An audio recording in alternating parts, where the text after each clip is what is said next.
Okay, yeah, we've really had two cracking questions so far. Do we have any more for Leo? And as well, if you're online, do you have any?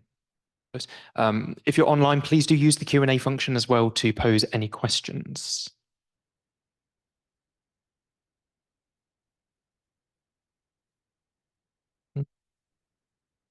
Okay, I'll use my opportunity as chair in that case. So, oh wait, I'm getting ahead of myself. We actually it is the end of the Q&A. Sorry, I'll ask you a question during the break. Sure. Can we give Leah one more round of applause? Thank you so much.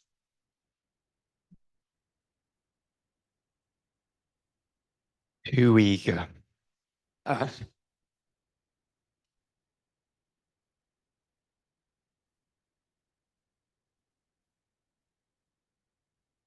Uh, different microphone.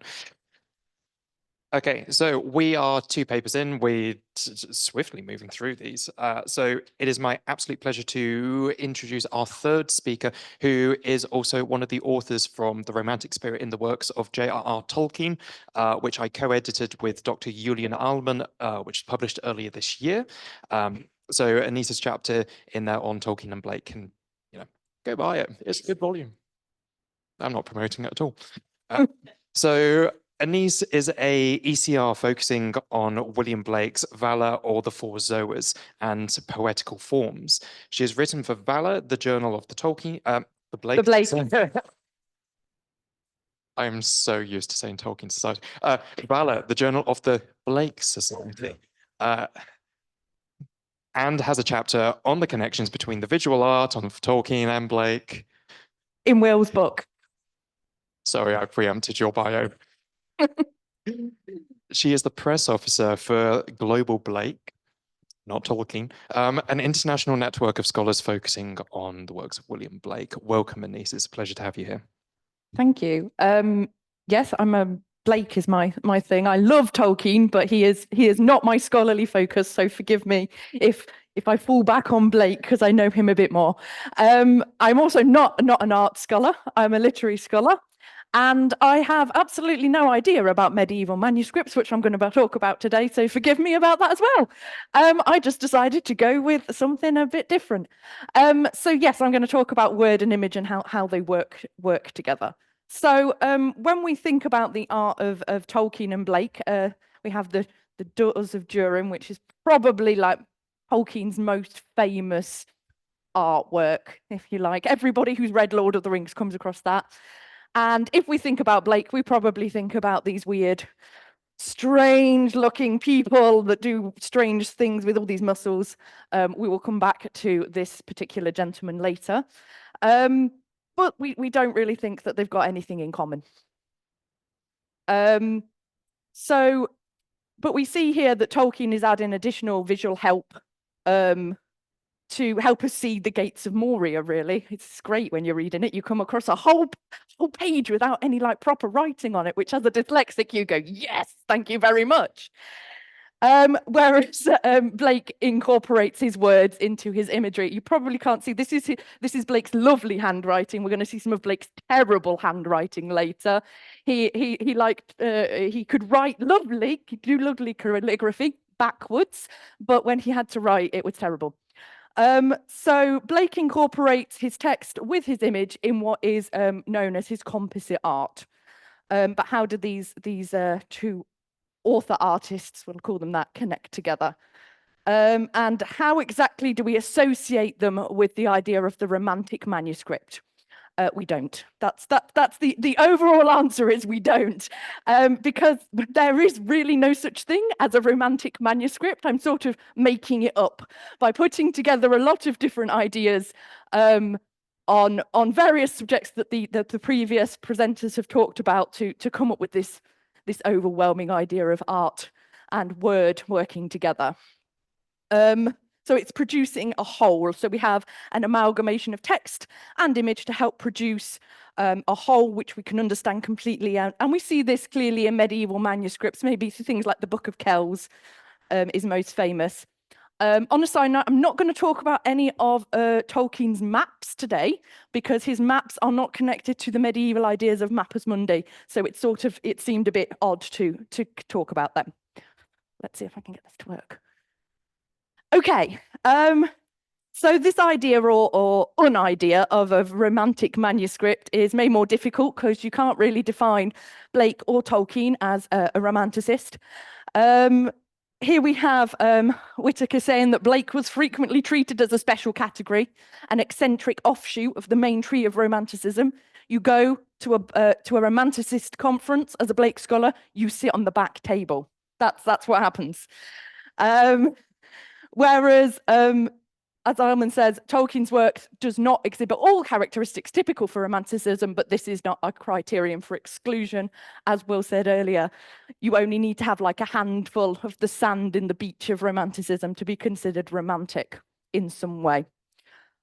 So we know that Blake was engaged with romantic or Gothic art. They would say Gothic. And he spent a lot of time at Westminster Abbey, where he was regularly sent as a 16-year-old by his as apprentice to Bezier. And he was actually there when they opened the tomb for Edward I. He was sent by Bezier as a 16-year-old to make all the technical drawings. So it's not as if he's a bad artist. And Tolkien is almost certainly the most famous medieval professor of medieval literature in the 20th century. Find me a more famous one, I dare you.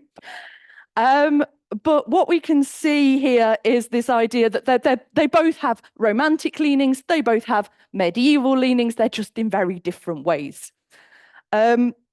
So we're going to connect word with image, and this idea in, as you can tell, sorry, I've got cramp. As you can tell, Blake, it depends on art, and Tolkien depends on words. Nice, basic, simple thing. So in art, especially in the Romantic period, I haven't got any pictures to show you, but in the Romantic period, art was used, special images, ways of drawing were shared between artists as a way of people to be able to connect. The most famous is probably with Blake is Hecate, which you can compare to The Nightmare by Fuseli, and they both used the same kind of images. And in fact, Blake nicked a lot of Fuseli's art. There we go. They're always sharing with one another. Fuseli says that Blake is damn good to steal from. So word and images. So for the purpose of this talk, I'm going to look at the idea of the illuminated manuscript. Simply because manuscript means something different in Blake's than it means in medieval manuscript, and it also means something different in Tolkien. So when I'm talking about illuminated manuscripts, I'm talking about things that have word and image on the same page for the nice basic idea. So medieval manuscript was, while it's easy to link the word illuminated to the beautiful embellishment on the text, which we saw in those Blake pictures earlier, most medieval illuminated manuscripts were religious texts created by scribes who faithfully rendered words of the Bible and went to illuminate the readers with the sacred faith of Christianity. The images they contained were not merely decorative, but they also often illustrated and complemented the text, serving as visual markers of important passages and memorizing aids. So it's not the pictures, it's how they're helping you to illuminate the work, to help you understand, if you like. So we're going to sort of focus in on the word illuminate. So, sorry, I need to turn the page.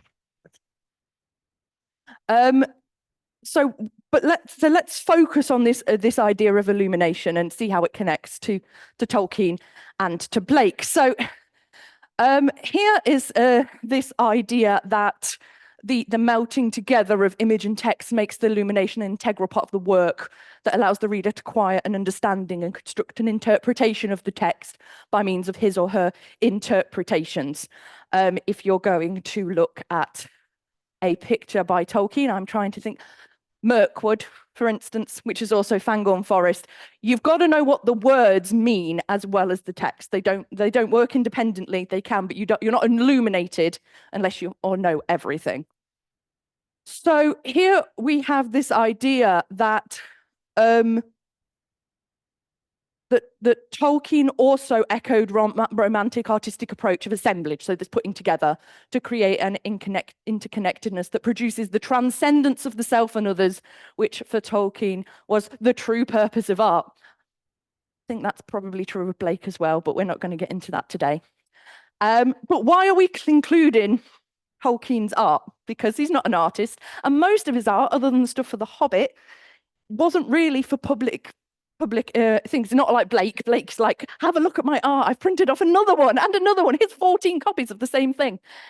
Well, I think what Christopher Tolkien says, that no study of J.R.R. Tolkien's written work can be complete also without looking at his art, is true. We actually rely a lot on his written work on things he didn't publish either. So we just see it as a whole.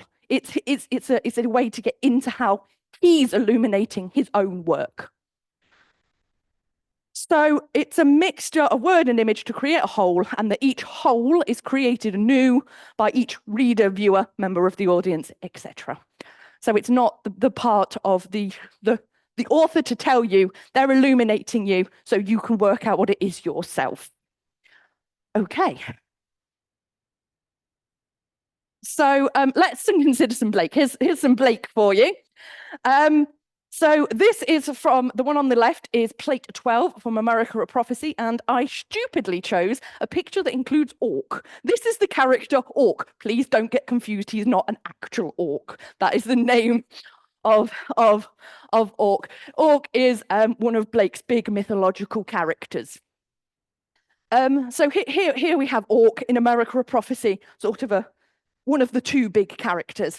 And you'd think, really, that what's happening in this would be connected to what's written on the page. No, not at all. There's no flames, there's no orc on this page. And you're thinking, then why has she included it? Because it's illuminating the entire character of Orc. This is a representation of Orc as a whole.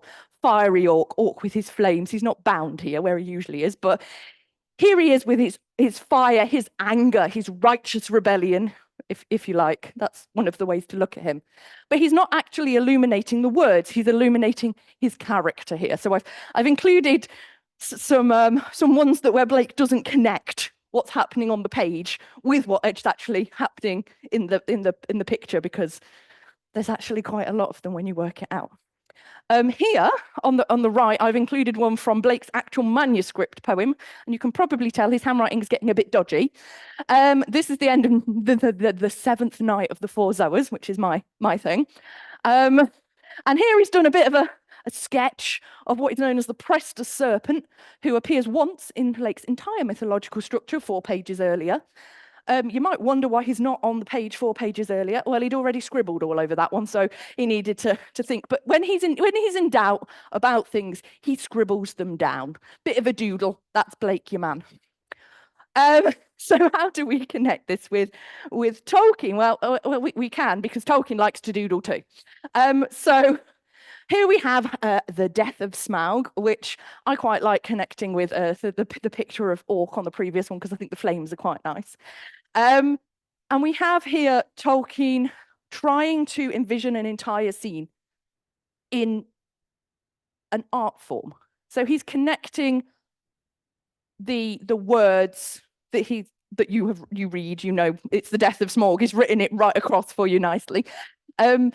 But he's also working the scene out. He's trying to illuminate himself. And the moon should be a crescent, it says on the side. It was a fortnight after the new moon during today. How dare he get that wrong? He should definitely have known it should have been a crescent from a start. I mean, really. Blake would have just put, it doesn't matter. He's that kind of man. It doesn't matter. Never mind. No one will notice. So we have here, he's trying to work things out. So when he's not sure, he sort of starts to doodle.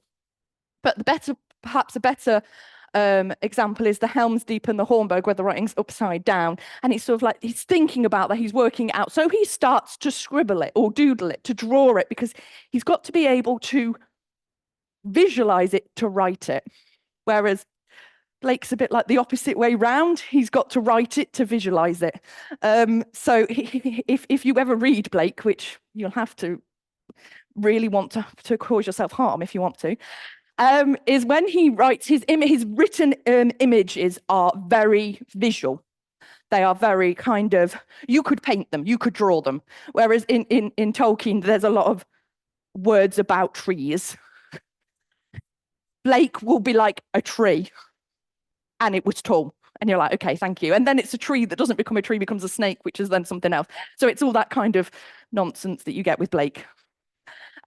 So why have I added these? Well, simply because they're nice, easy bits from The Lord of the Rings and The Hobbit that I actually know. Because I'm not like a massive Tolkien scholar. But Tolkien does more than this. He takes this further. And so if we consider Mr. Bliss, and it says, oh, I stupidly didn't write it down. So he turned sharp to the right at the next turning and ran straight into Mr. Day coming from the garden with a barrow load of cabbage. This shows what happened. Well, you can't actually have their picture without the text. They work together. They're an amalgamation of things. So you might think, oh, hold on a minute.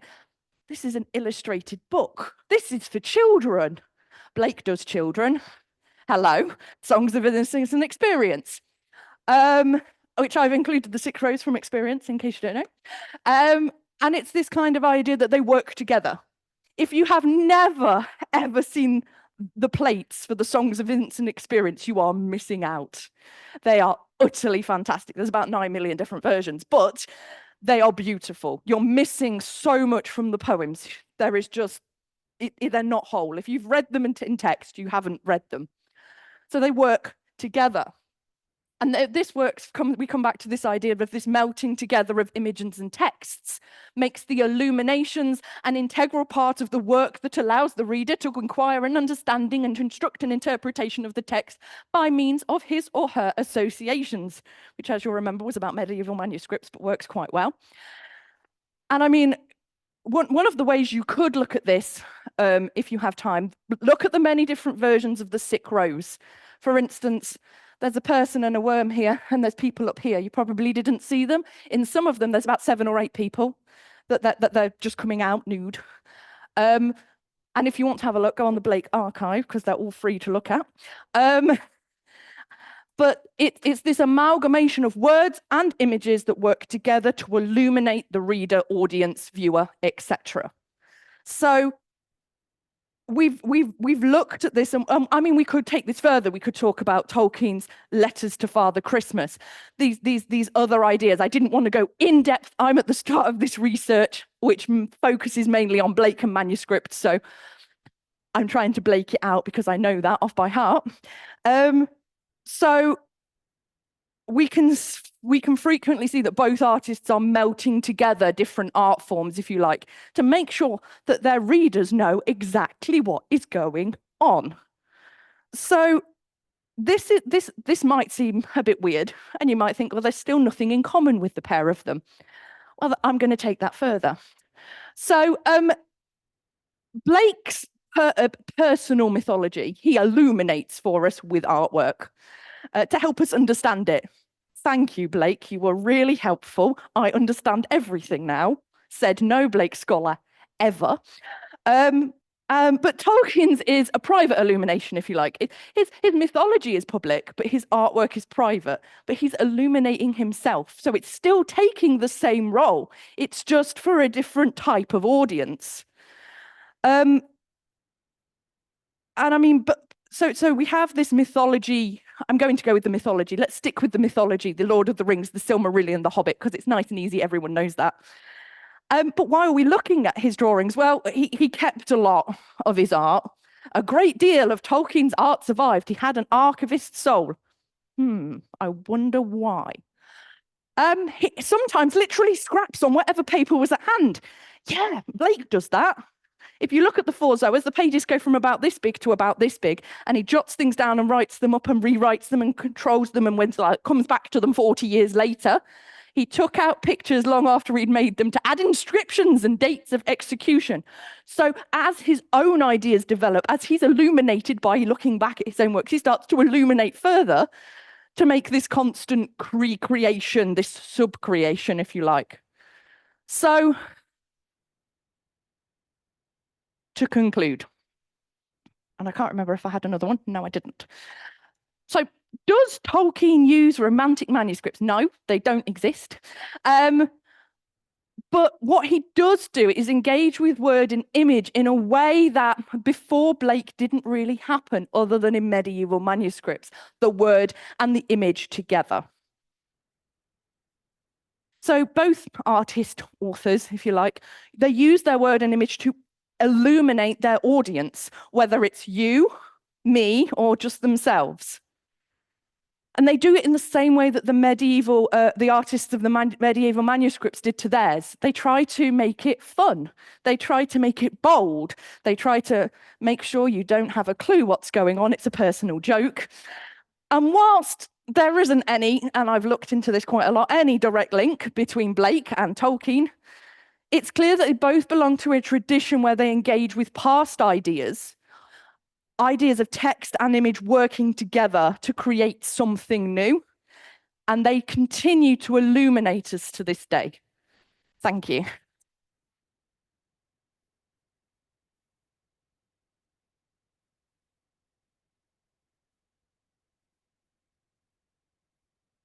Superb.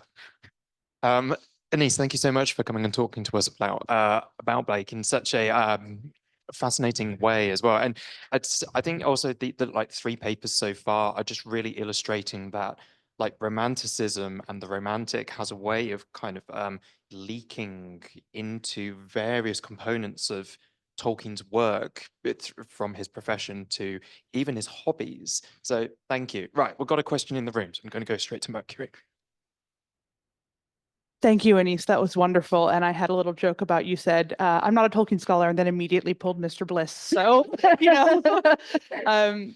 what I found really interesting is you're saying that you can't find really a connection between Tolkien and Blake. There's no linear direct connection. Here's my question for you. Is there a linear direct connection between Blake and, say, the Morris Burne-Jones books? Because I would feel like, because that could be your connecting factor. So what I can do is I can link Blake to Art Nouveau. I can link Blake to the Pre-Raphaelites. I can link Blake to Morris. I can link them all to Tolkien. I can't connect Blake with Tolkien, other than the fact that he read probably America, A Prophecy, which is the one that came from. But they didn't print the pictures because it was too expensive. So you just read it. So I can't make a, what did I call it? Indirect artistic connections. There's this kind of linear progress, but there's no direct link between the pair of them.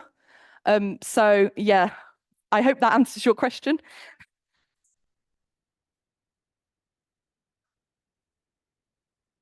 Mm-hmm. Sorry. Yeah.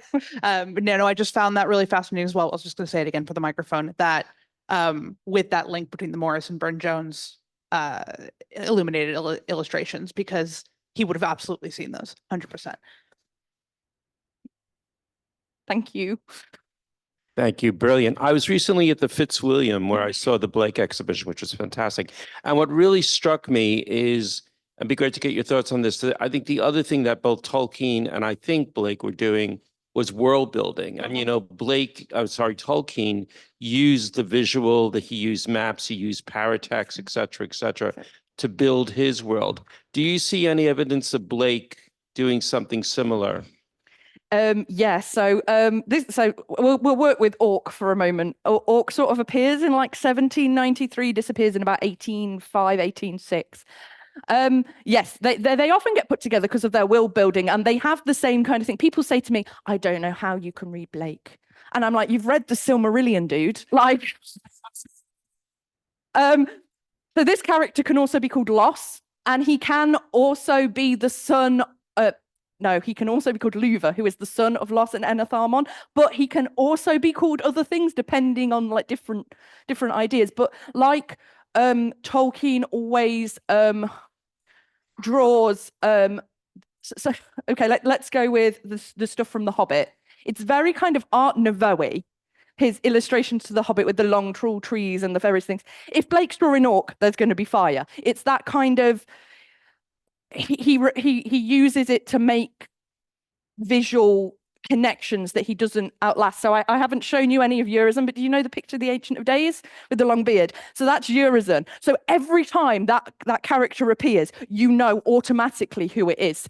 And it's sort of like having a visual version of Saruman. You know it's Saruman every time he appears, and so you know the in and out just from the visual. Blake doesn't do maps in the same way, but if you ever have a look at his pictures for the Pilgrim's Progress, he has this bit where he sort of tells the whole story in one picture, and he has the start of the Pilgrim's Progress, and it goes all the way up with the city in the background, and it sort of winds time-wise in about this big through the entirety of the whole production. So he sort of works in the same way, but he sort of relies on the art and then puts the words down later, whereas Tolkien's like, write it down, not quite sure, I'd sketch it out. So that I think because Blake's an artist, he thinks predominantly in pictures, and then sort of like, oh, no one's going to know what this is. I need to write it down. Does that answer your question? Yeah, Sorry. just to add one thing there too.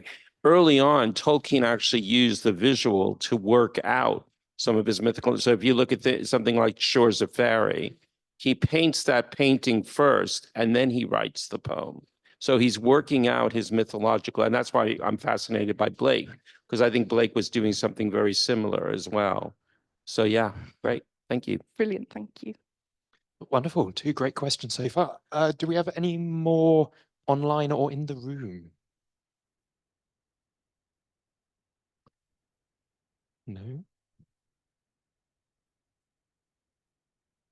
Okay. In that case, I'm going to use my opportunity as the host. For What once. a surprise. That wasn't meant in a bad way, Will. I'd love your question. It's taken me 8 seminars to finally like share my research, and this is the response I get.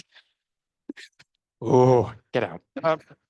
Okay, so you've made some really powerful connections between Blake and Tolkien, and Mercury's question just kind of tipped into a little bit of what I was kind of considering with this. So 1915 specifically, and you mentioned this in your chapter where Smith's letter is suggesting to Tolkien, your early poetry is too wordy. It's too complex. We can't understand it. Go and read Blake's Words of Innocence to learn how to write simplistically and clearly. This bloke evidently never read any other Blake. But I'm just curious if... You okay? Mm-hmm. I'm curious, like specifically with that Songs of Innocence volume, if you found any particular correlations at all, or anything beyond what you've just said. Obviously, you've got the 6 rows, the but Songs of Innocence and Experience, and how they connect to Tolkien, ish. How much time do you have? I think so. That's a very hard question. Blake's Songs of Innocence and Experience are some of the easiest Blake to read. I mean, other than probably Auguries of Innocence, which I would say is actually more Tolkien-y than Songs of Innocence and Experience, with its kind of natural world kind of view. But the Songs of Innocence and Experience, well, they say they're for children. It's like saying The Hobbit's for children. I read The Hobbit and I'm like, what? Hold on a minute, let's go back. And it's sort of like I've produced these for children, and then you read a poem like London, and it blows my mind every time I read it, especially with the pictures and the harlot's curse and the blood running down walls. These are visceral images that you don't really like share with a 4-year-old. But I think in terms of, okay, on a very basic level, because you're going to make me go and research this now, I think that Blake treats children the same way Tolkien treats children, which is as people. And you don't write for children things that you think they'll want. You show them the reality of what's happening. I mean, there's tons of deaths in The Hobbit, much more than there is in Lord of the Rings of named characters. You read that as a child, like, okay, fine, whatever. And you read it as an adult, like, oh my God, these people have been killed in horrific ways. And I think you get the same kind of thing with Innocence and Experience. Children that go off and live with wolves, and then their parents go and live with them. Lions, we'll go and live with the children with the lions, and we're scared, but the kids are fine. And I think it's that kind of how they treat children, maybe, rather than how they deal with poetry. But I suppose that's a really fascinating way of talking, like looking at that connection, because you've got Tolkien's on fairy stories where he explicitly talks about, well, we've dumbed fairy tales down for children, and that in itself is an erroneous activity and project. So it's really interesting to even hear you talking about that as a connection between these two writers over a century apart. So yeah, super question. That was a great question, Will. Thank you. I do try when I finally ask questions. Okay, so we do have one more question online, which I'm really curious to hear your answer about this. Isn't the Balrog a little bit Blakey? So, okay, I have an answer for this. I have a folder at home called It's Kind of Blakish. And I can't find any connections, but when I look or read things and I think, that's kind of Blakish, it goes in the kind of Blakish folder. So I know that sounds really dodgy, but it's my kind of Blakish folder. The Balrog actually is what got me into Tolkien's art, because strangely enough, it wasn't Tolkien. Obviously, Tolkien doesn't have a drawing of a Balrog, but the illustrations for the Balrog always feel really very much like his flames are like this. And I'm like, hold on a minute. You look at the illustrations, I mean, even in the films, and you're like, hold on a minute, that's a bit Blakey. That's kind of Blakish. So, yes, I think the Balrog is kind of Blakey, but Tolkien's like, I shall put them in mines. Blake would just be like, they can go into the void of non-entity where they will fall eternally for 1,000 sleeps until they wake again from eternal death. So, yeah, in some ways, there's the kind of similarity, but in other ways, no. That's not a very helpful answer, is it? Also, Morgoth, Doors of Night. Mm-hmm. Yes. I love the fact that I was like, I am so prepared with this answer. I've already got this sussed. So it was a strong way to round up. Okay, so can we give Annise one more round of applause? Fantastic paper.